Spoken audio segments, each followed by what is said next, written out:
நாம் தமிழர் கட்சியின் தலைமை ஒருங்கிணைப்பாளர் சீமான் அவர்கள் பெரியாரை பற்றி அவதூறாக பேச என்ன அருகதை இருக்கிறது? ஒரு காலத்தில் பெரியாரின் கொள்கைகளை மேடைகளில் பல இடங்களில் பேசியவர்தான் சீமான் என்பதை மறந்துவிடக்கூடாது. கடவுள் மறுப்பு கொள்கைகளை பல மேடைகளில் பேசிய சீமான் காவடி எடுப்பதும் அலகு குத்துவதும் மாயோனங்கள் கடவுள் என்பதும் கடவுள் மறுப்பு கொள்கையிலிருந்து கடவுள் உண்டு என்ற கொள்கைக்கு மாறி ஒரு கொள்கையற்ற தலைவராகத்தான் சீமான் அவர்கள் இருந்து வருகிறார். இவர் பெரியாரை பற்றி அவதூறாக பேசுவதற்கு எந்த ஒரு தகுதியும் இல்லை.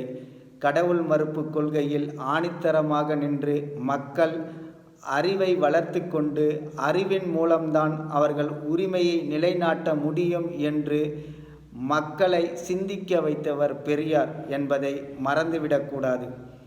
பெரியாரின் தொண்டுகள் எண்ணற்ற இந்த தமிழகத்திற்கு நலன்களை பெற்றுத்தந்து இருக்கிறது. அப்படிப்பட்டவரை அவதூறாக பேசுவதை விட்டுவிட்டு மக்களிடம் சென்று மக்களின் குறைகளை நிவர்த்தி செய்து அதன் மூலம் ஆட்சியை பிடிக்க வழியை தேடுமாறு நாம் தமிழர் கட்சியின் தலைமை ஒருங்கிணைப்பாளர் சீமான் அவர்களுக்கு தெரிவித்து பெரியாரை பற்றி பேசுவதை நிறுத்தி கொள்ள வேண்டும் என்று கடும் கண்டனங்களை தெரிவித்துக் கொள்கிறேன்.